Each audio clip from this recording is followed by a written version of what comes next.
une fusée, un missile, un truc qui pulse de façon extraordinaire. Peut-être le roadster le plus excitant du marché.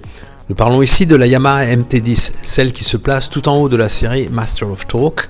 Cette série, pleine de tonus, plaît puisque 450 000 exemplaires ont été vendus en Europe depuis 2013, dont 17 000 MT-10, le modèle le plus exclusif du lot, celui que nous essayons aujourd'hui. C'est ainsi que Yamaha aime les motos, riche d'un couple qui vous donne un gigantesque coup de pied aux fesses.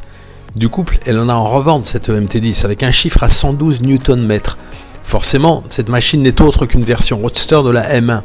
Elle utilise le même châssis, le même moteur, un 4 cylindres en ligne de 1000 cm3 qui a été adapté à la norme Euro 5. Il développe 165,9 chevaux, soit 5 chevaux de plus que le modèle précédent. Il s'accompagne d'un accélérateur à commande électronique et d'un shifter proposé de série. Comme cette moto ne pèse que 212 kg, le rapport poids-puissance est juste exceptionnel. Elle a de l'allure cette moto, un côté cobra prêt à mordre, mais il faut aimer son regard grave pour se laisser séduire. Ses deux feux lenticulaires surmontés de deux traits de LED évasés qui lui donnent un air de drôle d'insecte. Est-ce pour mieux impressionner, mieux piquer? Allez savoir. C'est ce regard combiné à la ligne incisive du réservoir de 17 litres, flanqué de ses entrées d'air, qui donne sa force animale au dessin de ce modèle. La MT-10 s'est modernisée en adoptant un écran TFT couleur de 4,2 pouces.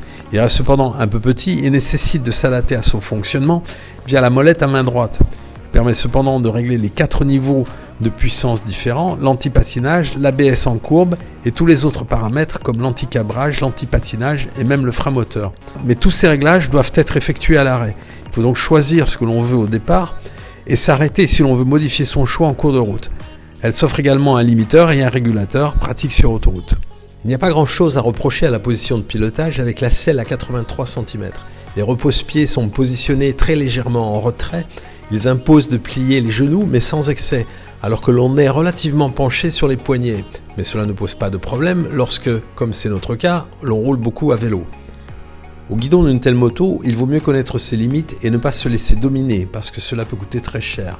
On ne s'achète pas une MT-10 juste pour le plaisir de rouler tranquillement sur une route de campagne en regardant le paysage. On est là pour céder au plaisir d'une conduite résolument dynamique, pour s'offrir des montées dans les tours rageuses, enfiler les virages avec ardeur. Sur sol sec, on a le choix entre les modes A, B et C. Le mode A est le plus exclusif, le plus réactif à l'action de la poignée de gaz, mais mieux vaut peut-être la réserver à une utilisation sur circuit. De fait, le mode B est bien suffisant pour se faire plaisir. Le moteur est juste incroyable avec un couple qui pousse extrêmement fort et est bien soutenu à partir de 3000 tours. Le rupteur est à 12 000 tours, mais jamais au cours de notre essai nous sommes allés jusque-là. Le châssis est lui aussi exceptionnel. Il confère à la moto une parfaite stabilité dans les grandes courbes que vous abordez dans un appui très fluide. Dans les successions de petits virages, il vous laisse enchaîner les changements d'assiette avec une extraordinaire facilité et vous le permet de donner du rythme à votre pilotage. Les suspensions maîtrisent très bien sur les freinages les plongées du train avant induites par le transfert de masse. On entre très fort dans les virages que l'on avale avec un angle confiant grâce à la précision du train, la qualité des pneus Bridgestone qui vous collent à la route et vous laisse enrouler la courbe en souplesse bien calée sur un filet de gaz. Cela vous permet, en vous relevant, de réaccélérer progressivement. Mais en réalité, sur sol sec, la prudence est presque inutile car l'électronique contrôle tout cela et laisse les pneus passer toute la puissance dès la remise des gaz.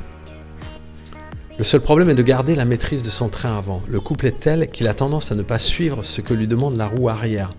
Cela peut être problématique sur asphalte dégradé ou si l'on a déconnecté l'anticabrage. Mais si l'on enchaîne les mouvements avec de la précision dans les gestes, tout reste très fluide. Reste le tarif, un aussi fier roadster, cela se paye, 15 999 € en prix de base.